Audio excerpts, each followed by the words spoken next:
행전을 보면 우리가 보통 사도행전을 성령행전 그러잖아요. 성령께서 강림하신 이후에 복음이 예루살렘, 유대 그리고 사마리아 땅끝까지 이르러 가는 그 과정을 기록하고 있는데, 사실은 거기에 베드로도 나오고 바울도 나오고 야고보도 나오고 많은 인물들이 등장을 하지만 사실은 성령님께서 하신 거죠. 그래서 보통 사도행전을 성령행전이다 이렇게 말을 하기도 합니다. 사도행전의 초반부에 보면 베드로가 나오고 야고보도 나오고 예수님의 제자들이 나오다가 9장 이후에 보면 바울이 주 인물로 나옵니다. 그리고 13장에 보면 안디옥 교회 파송을 받아요. 사도 바울이 안디옥 교회 파송을 받고 1차, 2차, 3차에 걸쳐서 선교 여행을 하죠. 말이 여행이지 이것은 여행이 아니죠. 굉장히 어려운 선교 과정을 거치게 되는데, 이제 마지막에 가면 로마로 이제 끌려가죠. 예루살렘의 21장에 가보면 예루살렘에 들어가서 체포가 돼요. 1차, 2차, 3차 전도 여행을 마치고 예루살렘에 가서 체포가 되고, 그때로부터 유대인들과 계속 논쟁을 하죠. 논쟁이라기보다는 사실은 박해죠.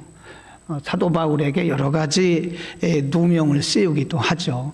그러면서 사도 바울은 홀로 유대인들과 함께 자기 스스로를 변호해가는 그런 과정이 26장까지 계속됩니다. 일시적으로 갇혔다가 또 사람들 앞에 끌려갔다가 여러 번 그런 일들을 당하면서 스스로 변호를 해요. 그리고 27장에 가보면 사도 바울이 로마로 압송이 돼요. 압송되는 것은 사실은 사도 바울은 로마의 시민권자이기 때문에 유대인들에게 나는 재판받기가 싫다. 그래서 이 가이사에게 상소를 합니다. 그래서 27장에 보면 로마로 압송되어 가요. 그래서 거기까지를 우리는 제4차 전도 여행이라 그러죠.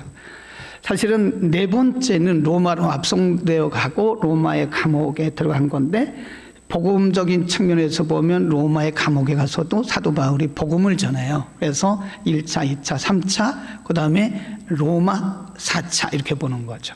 근데 오늘 본문은 우리가 성경을 보면 이렇게 동그라미가 있잖아요. 이렇게 동그라미 있는 데서부터 동그라미 바로 전까지가 한 패러그래프예요. 한 단락입니다. 그런데 23장 11절을 보면 딱 동그라미 하나 딱 쳐져 있어요. 한번 보세요. 성경 안 가져오셨나요? 성경을 보시면 23장 11절 이 동그라미 딱 하나 쳐져 있습니다. 이걸 우리가 뭐라 그러냐면 독립절이라 그래요. 독립절. 우리 성경을 볼 때는 이 패러그래프를 무시하면 안 됩니다. 가끔 우리가 설교자들이 설교 본문을 선택할 때 가끔 보면 이렇게 잘라지는 경우가 있는데, 그 잘라지면 안 되더라고요. 왜냐하면 그 본문 속에서 말씀하시려고 하는 하나님의 의도가 있기 때문에 이 본문을 선택할 때도 그거 잘라지면 안 되더라고요. 잘라지면 안 되는데, 어쨌든 23장 11절 요 하나가 독립절이에요. 20장에 예루살렘에 와서 체포가 되잖아요. 그리고 27장에 로마로 압송되잖아요. 그 어간에 하나님께서 지금 사도 바울에게 하신 말씀이 굉장히 중요한 말씀이 여기 하나 있습니다. 다시 한번 보겠습니다. 그날 밤에 주께서 바울 곁에 서서 이르시되 두려워 말라. 이런 말씀이죠. 그날 밤은 크게 보면 두 가지거든요. 하나는 지금 사도 바울이 유대인들에게 둘러싸여서 여러 가지 죄목으로 지금 계속 공격받는 거예요. 그 순간에 주님이 나타나신 거죠. 오신 거죠. 바울 곁에 섰다. 성령님이 눈에 보이지 않잖아요.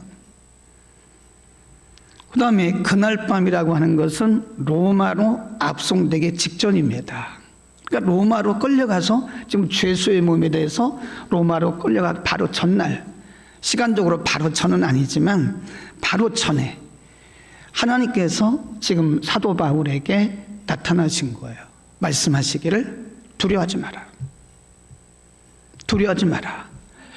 네가 지금까지 복음을 전한 것처럼 로마에서도 복음을 전하였다.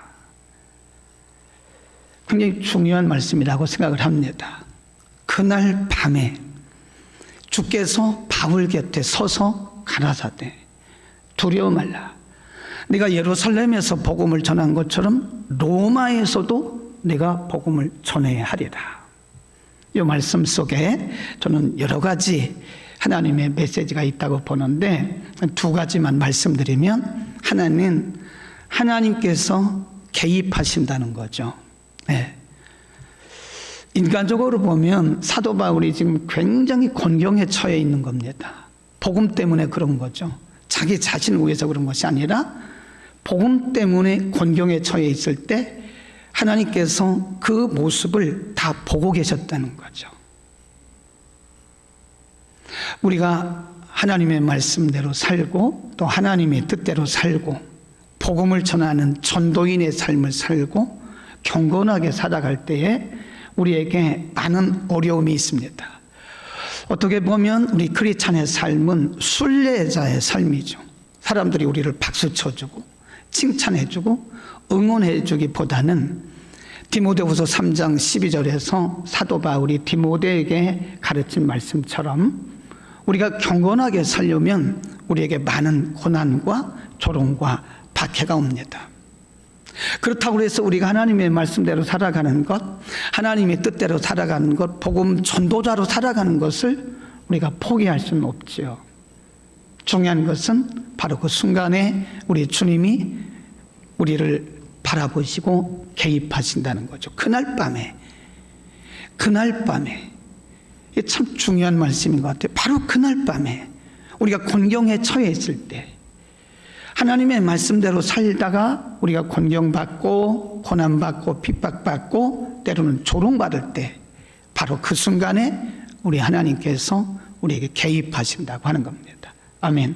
또 한 가지는 그 순간에 바로 그날 밤에 하나님께서 사도 바울을 위로하시긴 하셨어요. 두려워하지 말라. 위로하시긴 하셨지만 그보다 더 중요한 것이 뭐냐면 내가 로마에서도 복음을 전해야 되리라. 하나님께서 복음 전도자 사도 바울에게 단순히 위로만 한 것이 아니라 그의 미션을 주신 거예요. 너의 사명은 아직도 남아있다는 거예요. 내가 너를 이렇게 붙들고 내가 너를 보호하고 여기까지 인도한 것은 아직도 내가 너를 통해서 할 내 일이 남았다. 내 사명이 남아있다. 사실 그래서 주후 67년에 사도 바울은 로마의 감옥에서 순교를 합니다. 순교하기까지 그는 복음을 전하는 거죠. 저는 이렇게 생각합니다. 우리가 하나님의 은혜 가운데 살고 있잖아요. 하나님의 은혜가 아니면 사실 여기 서 있을 수도 없고 여러분이 거기 앉아 계실 수도 없습니다. 어떻게 보면 우리의 심장이 뛸 수도 없어요. 하나님의 은혜가 아니면 우리의 심장은 이미 멎었어야 돼요. 하나부터 열까지 처음부터 끝까지 하나님의 은혜가 아닌 것이 없습니다. 하나님이 우리에게 은혜 주신 이유가 뭘까요? 그 수많은 어려움과 고난과 고통과 박해와 조롱 속에서도 하나님께서 우리를 여기까지 인도하시고 우리를 붙들고 계시는 것은 하나님이 우리를 통해서 일하실 일이 남아서 복음을 전했던 것처럼 너는 로마에 지금 압송되어 가지만 사실은 인간이 볼 때는 압송이지만 하나님께서 보실 때는 로마에 있는 영혼들에게 복음을 전하기 위해서 하나님이 사도 바울을 로마로 보내시는 거죠. 사람이 보기에는 그게 죄수가 돼서 압송되는 거예요. 그러나 하나님 편에서는 하나님이 그를 로마로 보내시는 것이다. 우리가 지금 숨을 쉬고 있다고 하는 것은 우리를 통해서 일하시려고 하는 하나님의 일이, 하나님의 사명이 있다고 하는 것입니다. 요즘 100세 시대잖아요. 오래 사는 것 중요하지 않다고 봅니다. 100년 살면 뭐라니까. 천국이 더 좋은데 빨리 천국 가는 게 좋죠. 근데 그럼에도 불구하고 하나님께서 우리를 이 땅에 남겨두신 것은 우리를 통해서 이루시려고 하는 그분의 일이 남아있다고 하는 것입니다. 우리가 건강관리 잘해야 됩니다. 그것은 오래 살기 위해서 그런 게 아니에요. 우리가 건강관리 잘하고 영적으로나 육적으로 혼적으로 우리가 건강해야 되는 것은 이 땅에서 오래 살기 위한 것이 아닙니다. 궁극적으로는 우리를 통해서 일하시려고 하는 그분의 일이, 미션이 남아있기 때문에 그런 것이다. 아멘. 저는 아침에 제일 먼저 일어나면서 제일 먼저 확인하는 게 내가 호흡을 하고 있구나 이거예요. 안녕하십니까? 이 말이 어디서 왔는데요? 간밤에 숨을 거둔 사람들이 많다는 거예요. 안녕이란 말은 지금도 숨을 쉬군요. 아침에 맨 먼저 일어나서 확인하는 것이 내가 숨을 쉬고 있구나. 내가 볼 수가 있구나. 내가 스스로 일어날 수가 있구나. 이거보다 더 큰 은혜가 어디 있겠습니까? 그것은 하나님께서 오늘 나를 통해서 하실 일이 남아있다라고 하는 것입니다. 여러분, 오늘 우리는 여기 앉아있는 여러분이나 저나 하나님께서 여기 오게 하시고 또 학교에 우리를 보내신 것은 단지 여기가 우리의 직장이 아닙니다. 여기서 우리는 급여를 받고 내가 먹고 사는 직장이라고 생각한다면 생각을 좀 바꾸셔야 될 거예요. 업무를 보는 것도 미션입니다. 사명입니다. 우리가 신학을 하고 안수를 받고 목사가 되고 목회를 하고 먼 나라에 선교사로 가는 그것만 사역은 아니라고 봐요. 우리가 우리의 맡은 부서에서 성실하게 최선을 다할 때 그것은 사명을 감당하고 있는 거예요. 옛날에 많은 기도하는 분들이 당신은 사명자야, 당신의 신학교가, 그래가지고 우리나라의 신학교가 이렇게 많고요. 그 신학생들이 많고 지금 목회자 수가 굉장히 많다잖아요. 목회 안 하는 무임 목회자들도 많고. 근데 그분들이 뭐라고 그랬냐면 열심히 기도하고 열심히 성경 보는 사람이 있으면 당신 사명자니까 신학교 가라고. 신학교 가는 것만 사명이 아니라고 저는 생각해요. 목사가 돼서 안수받고 목회하는 것만이 사명이 아니라고 생각합니다. 우리는 다 사명자예요. 우리는 다 사역자예요. 교수님들은 잘 준비해서 정말 제대로 준비해야 돼요. 옛날에 우리 신학교 다닐 때 보면요, 교수님들이 막 낡은 노트를 들고 오시더라고요. 낡은 노트.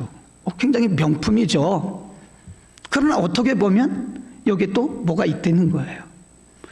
새롭게 계속해서 학문이라는 것은 계속 진화하고 계속 바뀌는 것인데 옛날에 가르쳤던 그것을 계속 다 가르친다는 것은 학생들에게 새로운 뭔가 없다는 거거든요. 낡은 노트, 참 좋은 거죠. 명품이죠. 그러나 우리가 다시 가르치는 자 입장에서 보면 낡은 노트만이 좋은 건 아니라는 거죠. 새롭게 연구하고 또 연구하고, 학회도 좀 가고.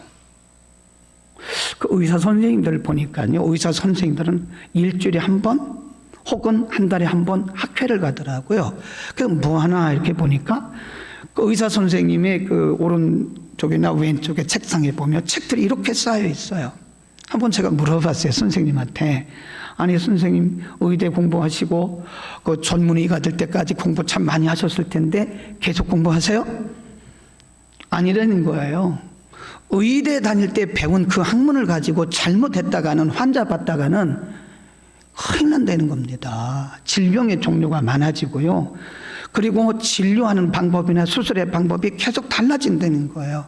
그래서 학교에 가서 다른 교수님들의, 다른 선생님들의 그것을 다시 배우지 않으면 자연 도태된다 그러더라고요. 그래서 계속 학회도 가고 그런 모임에도 가고 계속 공부한다는 거예요. 인간의 육신을 다루는 의사 선생님들도 그러는데 영혼을 다룰 리더를 양육하는 우리들은 더 많이 기도하고 더 많이 말씀 묵상하고 더 많이 연구하는 그것이 바로 우리의 사명이라고 생각합니다.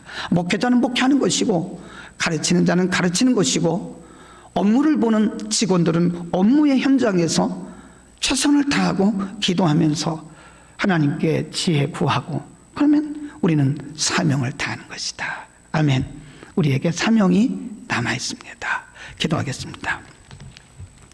거룩하신 우리 아버지, 유대인들에게 둘러싸여 조롱과 비난과 박해를 받고 있는 사도 바울에게 바로 그날 밤에 로마로 압송되기 전 그날 밤에 사도 바울에게 나타나소서 두려워하지 마라. 내가 로마에서도 복음을 전해드리라고 말씀하신 주님, 오늘도 우리에게 말씀하시니 감사합니다. 하나님이 우리에게 생명 주신 것은, 하나님이 오늘도 이곳에 우리를 보내주신 것은 우리를 통해서 이루시기를 원하시는 하나님의 일이, 우리 각자를 향하신 하나님의 사명이 있음을 믿습니다. 크거나 작거나 그것은 하나님께서 각자에게 맡겨주신 크기일 뿐, 우리는 성실한 믿음과 마음으로, 기도하는 마음으로 우리 각자의 사명을 감당할 수 있게 하옵소서. 예수 그리스도의 이름으로 기도드립니다. 아멘.